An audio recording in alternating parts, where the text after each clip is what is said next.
Hello friends, welcome to law of mind magic. நம்ம ஒவ்வொருத்தருக்குள்ளேயும் பிரபஞ்ச சக்தி அளவில்லாமல் தூங்கிக்கிட்டே இருக்குது. நம்ம தான் அதை எழுப்புறதில்ல அல்லது அதற்கான முயற்சிகளையும் பண்ணுறதில்ல. அப்பப்போ அந்த சக்தி உங்ககிட்ட உன் லைஃப்பை நான் மாற்றி காட்டுறப்பா, என்ன கொஞ்சம் அலோவ் பண்ணு அப்படின்னு சொல்லும். ஆனால் நம்ம தான் அதுக்கு காது கொடுத்து கேட்காம, உனக்கெல்லாம் ஒன்றும் தெரியாது, நீ சொல்கிறபடியெல்லாம் கேட்க முடியாதுன்னு அதை தூங்க வச்சுக்கிட்டே இருக்கோம். அந்த மகா பெரிய பிரபஞ்ச சக்தியை உசுப்பி விட்டுட்டா போதும், உங்கள் லைஃப்பில் நீங்கள் ஆசைப்படுற எல்லாத்தையுமே மேனிஃபெஸ்ட் பண்ண முடியும். அந்த ஆற்றலை எப்படி எழுப்புறது, எப்படி வெளியில் கொண்டு வர்றதுன்னு அமெரிக்காவின் மிகச்சிறந்த மோட்டிவேஷனல் ஸ்பீக்கர் எழுதிய இந்த புத்தகத்திலிருந்து பார்க்க போகிறோம். இந்த புத்தகத்தினுடைய பெயர் அவேக்கன் த ஜெயண்ட் வித்தின். இதை எழுதியவர் பெயர் டோனி ராபின்ஸ். அமெரிக்காவின் முன்னாள் அதிபர் பில் கிளின்டனுக்கே இவர் அட்வைசராக இருந்திருக்காரு. இந்த புத்தகம் சொல்கிற வழிகளை தான் இன்றைக்கி நம்ம அலச போகிறோம். நம்ம எல்லாருக்குள்ளேயுமே ஒரு தனித்திறமை, ஒரு கிஃப்ட் இருக்குது. உங்ககிட்ட இருக்கிற கிஃப்ட் என்கிட்ட இல்லை, என்கிட்ட இருக்கிற கிஃப்ட் உங்ககிட்ட இருக்காது. நம்ம ஒவ்வொருத்தருக்குள்ளேயும் இருக்கக்கூடிய அந்த தனித்திறமைக்காக, அந்த கிஃப்ட்டுக்காக இந்த உலகமே காத்துக்கிட்டு இருக்குது. நம்ம அதை துருப்பிடிக்க வச்சிடக்கூடாது. ஓகே, இந்த புத்தகம் சொல்கிற வழிகளை பற்றி பார்ப்போம் வாங்க. நம்ம வாழ்க்கையில் நம்ம ஆசைப்படுற நிரந்தர மாற்றத்தை ஏற்படுத்தணும் அப்படின்னா 3 ஸ்டெப்ஸ் தேவைன்னு சொல்கிறாரு டோனி ராபின்ஸ். முதல் ஸ்டெப், ரைஸ் யுவர் ஸ்டாண்டர்ட்ஸ். உங்களுடைய தரத்தை உயர்த்தணும். தரம் குறைவான பொருட்கள், உணவுகள், உணர்வுகள், புத்தகங்கள், இடங்கள், மனிதர்கள், இது எல்லாத்தையும் இனி அவாய்ட் பண்ணணும். நம்மளை முன்னேற விடாமல் காலரை பிடிச்சி இழுத்துட்டு இருக்கக்கூடிய எல்லா லோ குவாலிட்டி ஸ்டஃப்பையும் கம்ப்ளீட்டாக தடை பண்ணுங்கன்னு சொல்கிறாரு டோனி. அப்போ தான் நம்மளுடைய எனர்ஜி லெவலை ரைஸ் பண்ண முடியும். நம்ம ஒரு விஷயத்தில் எவ்வளோ ஹார்ட் ஒர்க் பண்ணுறோம், எவ்வளோ நேரம் செலவிடுறோங்கிறது முக்கியம் இல்லை, எந்த அளவுக்கு எனர்ஜியை இன்புட்டாக கொடுக்குறோம் அதை பொறுத்து தான் அதனுடைய ரிசல்ட்ஸ் இருக்கும். அதனால் உங்களுடைய எனர்ஜியை குறைக்கிற எல்லாத்தையுமே உங்களுடைய வாழ்க்கையிலேருந்து ரிமூவ் பண்ணுங்கள். ரெண்டாவது step, change your limiting beliefs. இது வரைக்கும் உங்களுக்கு நீங்களே சொல்லிட்டு இருந்த கட்டுக்கதைகளை எல்லாத்தையும் எடுத்து போடுங்க. எனக்கு இது வராது, என்னால் முடியாது, என்கிட்ட பணம் இல்லை, அழகு இல்லை, திறமை இல்லைன்னு நமக்கு நாம ஏகப்பட்ட பொய்யான நம்பிக்கைகளை சொல்லிட்டு இருக்கோம். சின்ன வயசில் யாரோ சொன்னதையெல்லாம் நம்பிக்கிட்டு இதெல்லாம் நமக்கு வராதுன்னு நம்ம நம்பிட்டு இருக்கோம். இந்த புத்தகத்தை எழுதிய இந்த டோனி ராபின்ஸ் காலேஜ் கூட போகலை, ஸ்கூலே 10ஆவதோ 11ஆவதுலையோ நின்றுட்டாரு. ஆனால் இன்னைக்கு மிகப்பெரிய டாக்டர், சயின்டிஸ்ட், US ஆர்மி, ஏற்கனவே சொன்ன மாதிரி பில் கிளின்டன், செரீனா வில்லியம்ஸ் போன்ற செலிபிரிட்டிஸ், இவங்க எல்லாத்துக்குமே கோச்சாகவும் அட்வைசராகவும் இருந்துட்டு இருக்காரு. 19 வயசில் ஜானிட்டர் வேலை பார்த்துட்டு இருந்த இவர், ஜானிட்டர்னா கூட்டுறது துடைக்கிற வேலையெல்லாம் ஆஃபீஸில் பார்த்துட்டு இருந்த இவர் 29 வயசில் 10 வருடங்களுக்குள்ளேயே மிகப்பெரிய மோட்டிவேஷனல் ஸ்பீக்கராக மாறியிருக்காரு. இவர் ஒரு இடத்துலேருந்து இன்னொரு இடத்துக்கு போய் ஸ்பீச் கொடுக்கணும்னா எப்படி போவாரானா, ஹெலிகாப்டரில் தான் போவாராம். 10 வருஷத்தில் ஒரு மனிதரால் இவ்வளோ பெரிய மாற்றத்தை கொண்டு வர முடியும் அப்படின்னா நம்மளால் ஏன் முடியாது? இவர் ஒரு நாள் வேலை முடிச்சுட்டு ஈவினிங் ஒரு செமினார் அட்டன் பண்ணியிருக்காரு. ஜிம் ரோன் அப்படிங்கிற இன்னொரு அந்த காலத்து மோட்டிவேஷனல் ஸ்பீக்கருடைய செமினார் அட்டன் பண்ணியிருக்காரு. அந்த மாலை பொழுது தான் இவருடைய வாழ்க்கையை தலைகீழாக மாற்றிருக்கு. அதனால படிப்புக்கும், அழகுக்கும், திறமைக்கும், பணத்துக்கும், நம்ம ஆசைப்படுற அந்த லைஃபுக்கும் எந்த ஒரு சம்பந்தமுமே இல்லை. நமக்கு தீவிர ஆசை இருந்தால் போதும், பிரபஞ்சம் அதற்கான வழிகளை காட்டும். அப்போ நம்ம அந்த இன்ஸ்பயர்டு ஆக்ஷன் எடுத்தால் போதும், ஈஸியாக நம்ம விரும்புகிற அந்த டெஸ்டினேஷனுக்கு போயிடலாம். அடுத்தது 5 விஷயத்தில் நீங்கள் மாஸ்டர் ஆகணும்னு சொல்கிறாரு, அதாவது நிபுணத்துவம் அடையணும் அப்படின்னு சொல்கிறாரு. அது என்ன 5 விஷயம் அப்படின்னா, இதுதான் அந்த 5 விஷயங்கள். ஃபிசிக்கல் ஃபிட்னஸில், உங்களுடைய ரிலேஷன்ஷிப்பில், உங்களுடைய ஃபினான்ஷியல் கண்டிஷன்ஸில், உங்களுடைய நேரத்தில், அடுத்தது கடைசியாக முக்கியமாக உங்களுடைய எமோஷன்ஸ் லெவலில். இந்த 4மே ஒரு மேஜையினுடைய 4 கால்கள்னு வச்சுக்கலாம். அந்த மேஜைனா உங்களுடைய வாழ்க்கை அப்படின்னா இது 4மே அந்த 4 கால்கள். அந்த 4 கால்களில் ஏதாவது ஒன்று எடுத்துட்டோம் அப்படின்னா அந்த மேஜை ஆட்டம் கண்டுடும். அதனால இது 4ம் முக்கியம். ஆனால் இந்த எமோஷன்ஸுங்கிறது அந்த மேஜையில் இருக்கக்கூடிய மரத்துகள்கள் மாதிரி. அதில் எங்கேயாவது ஒரு பக்கம் கரையான் அரிக்க ஆரம்பிச்சிருச்சுன்னா மொத்த மேஜையுமே கரையான் அரிச்சு தின்றும். அதனால் உங்களுடைய எமோஷன் லெவலில், உணர்வு நிலையில் எங்கேயாவது ஒரு இடத்துல ஒரு நெகட்டிவிட்டி, எதிர்மறை சிந்தனைகளுடைய தாக்கம் அதிகமாக இருந்துச்சுன்னா போதும், அது உங்களுடைய ஒட்டுமொத்த வாழ்க்கையுமே சீர்குலைச்சிடும். அதனால் உங்களுடைய எமோஷன்ஸில் மிக மிக முக்கிய கவனமாக, விழிப்புணர்வோடு இருக்கணும். உங்களுடைய பொருளாதார நிலையில் கவனம் தேவை, நேரத்தை எப்படி செலவு பண்ணுறீங்கிறதுல கவனம் தேவை, எந்தெந்த மாதிரியான மனிதர்களோட அதிக நேரம் செலவு பண்ணுறீங்க அதில் விழிப்புணர்வு தேவை. கடைசியாக உங்களுடைய ஃபிசிக்கல் ஃபிட்னஸ், உடல் ஆரோக்கியத்தில் எந்த அளவுக்கு விழிப்பாக இருக்கிறீங்க. ஃபிசிக்கல் ஃபிட்னஸ் எந்த அளவுக்கு முக்கியமோ அதே அளவுக்கு எமோஷனலி ஃபிட்டாக இருக்கிறது ரொம்ப ரொம்ப முக்கியம். நம்ம பல சமயங்களில் என்ன பண்ணோம்னா, யாராவது நம்மளுடைய எமோஷன் பட்டனை டச் பண்ணிட்டா போதும், அதை ட்ரிகர் பண்ணிட்டா போதும், அந்த நாள் முழுவதும் நெகட்டிவ் எமோஷன்ஸில் இருப்போம். நம்மளுடைய உணர்வுகளின் அந்த ரிமோட் கண்ட்ரோலை மற்றவங்க கிட்ட கொடுக்கக்கூடாதுன்னு சொல்கிறாரு டோனி. அடுத்த சாப்டர், டெசிஷன். அடுத்த 10 வருஷம் கழித்து நீங்கள் எப்படிப்பட்ட மனிதராக ஆகணும்னு ஆசைப்படுறீங்களோ அதுக்கு இன்றைக்கி நான் என்னென்ன விஷயங்கள்லாம் பண்ணணும், என்னென்ன விஷயங்கள்லாம் பண்ணக்கூடாது அப்படிங்கிறதுல ரொம்ப தெளிவான முடிவுகளை எடுங்க. ஒரு நாள் முழுவதும் என்னுடைய கவனம் எதில் இருக்கணும், என்னுடைய அட்டென்ஷனும் கான்சன்ட்ரேஷனும் எதில் இருக்கணும், எனக்கு முக்கியமான விஷயங்கள் என்னென்ன, இது எல்லாத்தையும் கிளியராக அலசி ஆராய்ஞ்சு தெளிவான முடிவுகளை எடுங்க. நம்ம எல்லாருமே ஹோண்டா கம்பெனியோட கார்ஸும் பைக்ஸும் பார்த்துருப்போம். அந்த கம்பெனியை உருவாக்கின ஹோண்டா 1938 தாங்கிட்ட இருந்த எல்லா பணத்தையும் தன்னுடைய ஒய்ஃபோடைய நகையை அடமான வச்சு அதில் கிடைச்ச பணத்தையும் இன்வெஸ்ட் பண்ணி ஒரு சின்ன ஒர்க் ஷாப் ஸ்டார்ட் பண்ணுறாரு.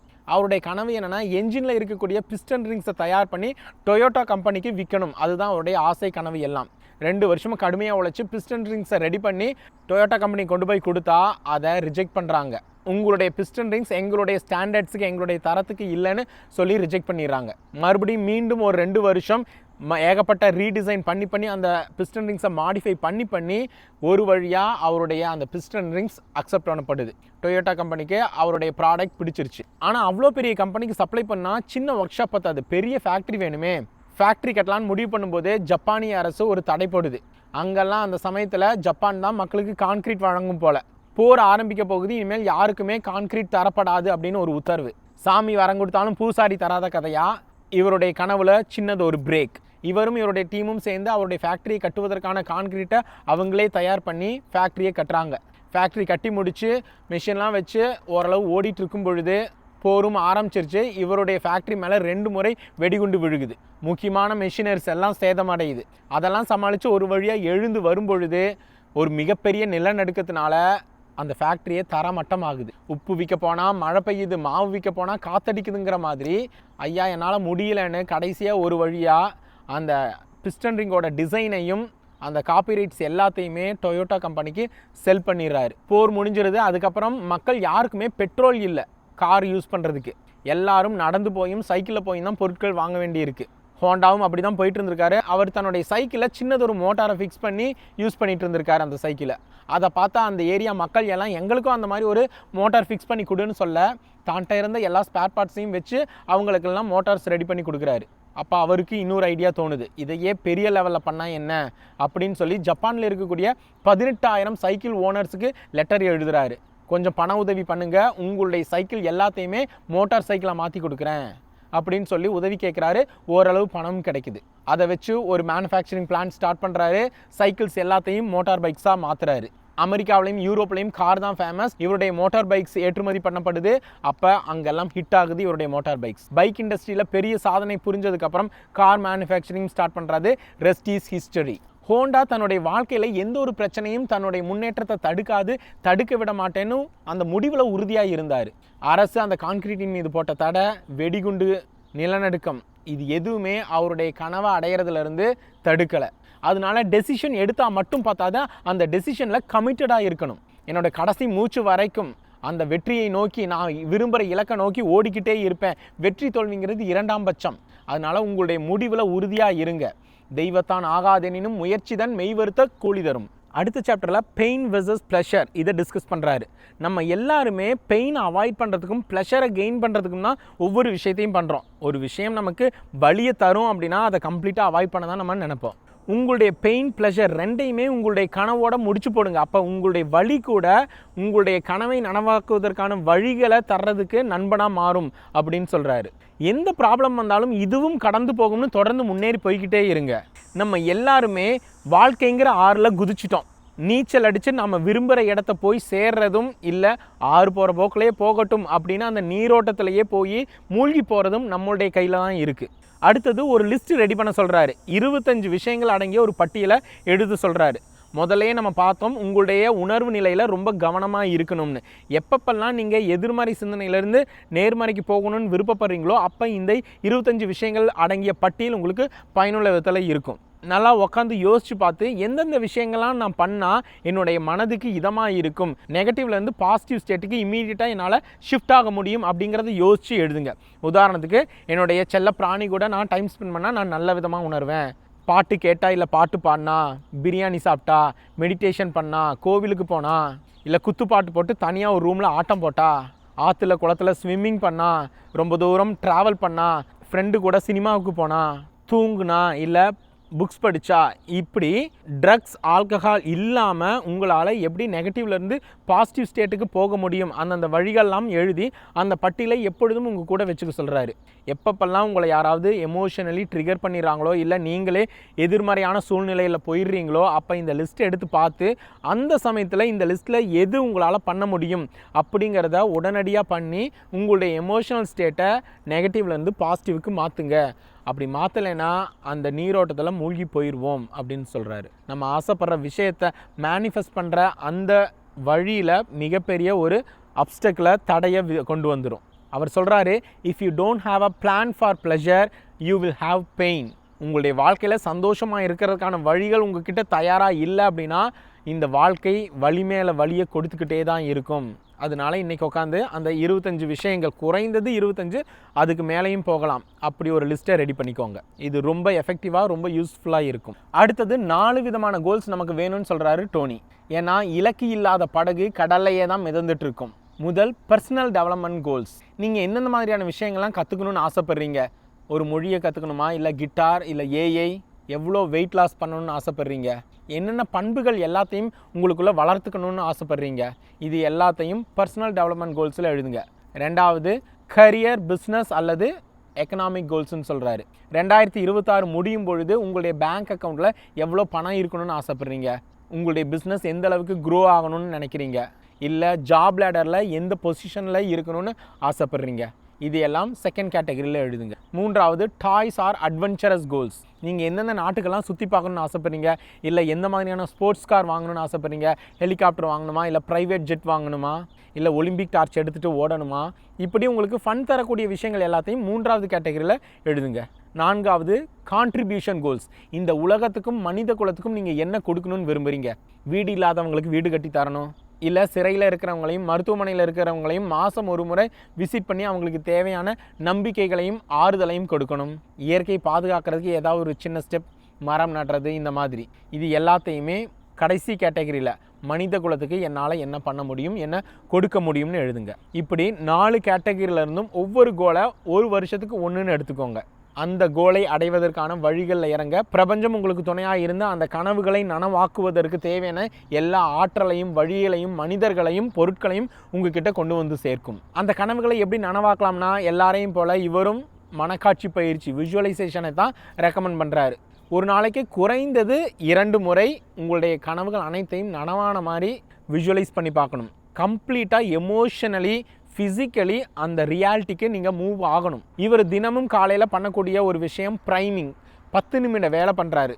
அது எப்படி பண்ணுவார்னா, 3 நிமிடங்கள் ஃபாஸ்ட்டாக ப்ரீத் பண்ணுவாராம். அடுத்த 3 நிமிடங்கள் இவருடைய வாழ்க்கையில் கிடைச்ச எல்லா நல்ல விஷயங்களையும் நினச்சி பார்த்து கிராட்டிடியூட், நன்றியுணர்வை ஃபீல் பண்ணுவாராம். கடைசி 4 நிமிடங்கள் அவருடைய வாழ்க்கையில் எதெல்லாம் அச்சீவ் பண்ணணும்னு ஆசைப்படுறாரோ அது எல்லாத்தையும் விஷுவலைஸ் பண்ணுவார். இந்த 3 ஸ்டெப்ஸை உங்களுடைய வாழ்க்கையில் நீங்களும் தினமும் ரெகுலராக அப்ளை பண்ணி பார்க்கலாம். இல்லை இந்த 10 நிமிஷ வெர்ஷனையோட பெரிய வெர்ஷன் 1 மணி நேரம் மிராக்கிள் மார்னிங்கிற புக்கில் இருந்து இன்னொரு வீடியோ போட்டிருக்கோம். அதை நீங்கள் பயன்படுத்தியும் தினமும் குறைந்தது 1 மணி நேரம் அந்த அதிசயங்களை நிகழ்த்தும் அதிகாலை பயிற்சிகளை பண்ணும் பொழுது உங்களுடைய வாழ்க்கை அபரிமிதமாக ரொம்ப வேகமாக சூப்பர் ஃபாஸ்ட்டாக மாறும்.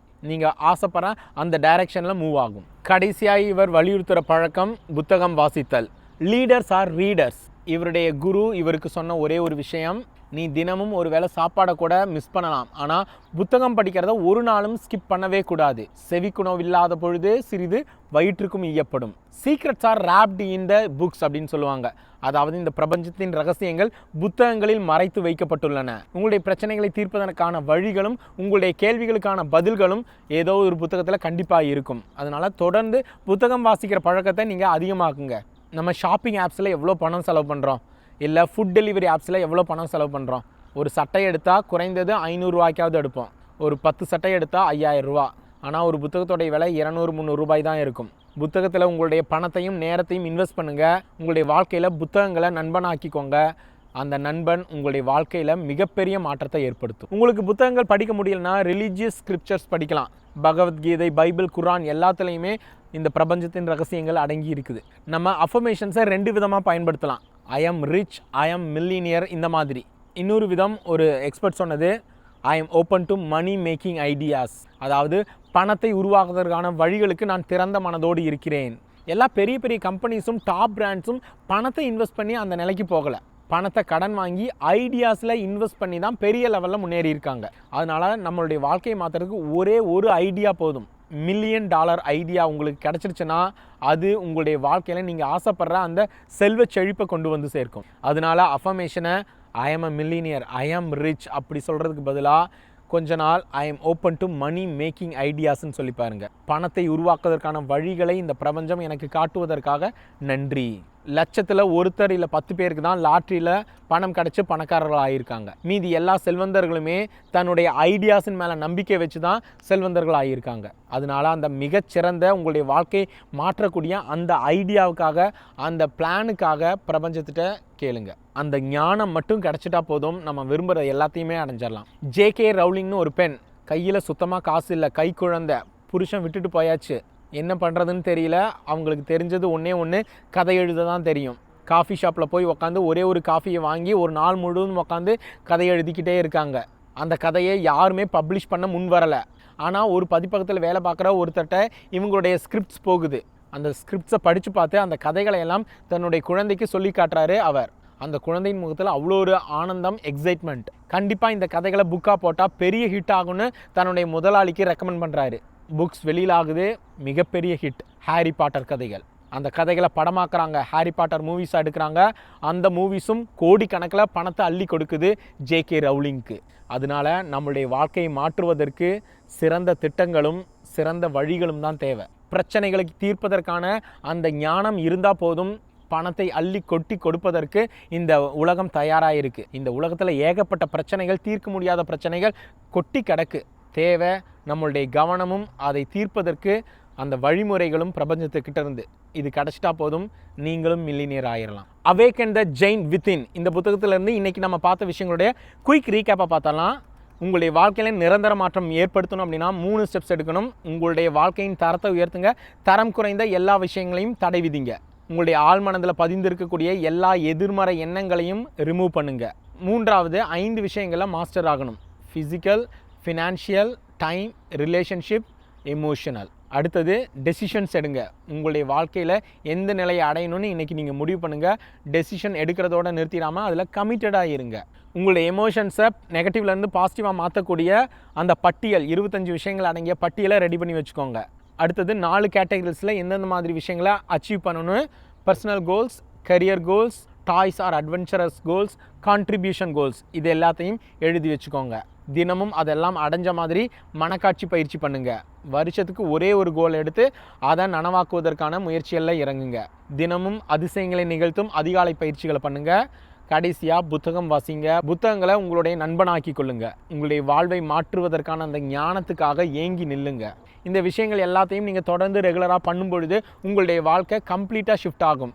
நீங்கள் விரும்புகிற டைரெக்ஷனில், நீங்கள் விரும்புகிற அந்த மாற்றத்தையும் உங்களுடைய உடலில், உங்களுடைய உறவுகளில், உங்களுடைய பொருளாதாரத்தில் எல்லாத்துலேயும் நீங்கள் பார்க்க முடியும். இந்த வீடியோ யூஸ்ஃபுல்லாக இருந்தால் இந்த வீடியோக்கு லைக் ஆர் கமெண்ட் ஷேர் பண்ணுங்கள். இது போன்ற ஈர்ப்பு விதி பதிவுகளுக்கு லா ஆஃப் மைண்ட் மேஜிக் சேனலை சப்ஸ்கிரைப் பண்ணுங்கள். இன்னொரு அமேசிங் கான்செப்டோடு உங்களை சந்திக்கிறேன். அது வரைக்கும் be healthy, be wealthy. I am your spiritual friend Praveen. Thank you.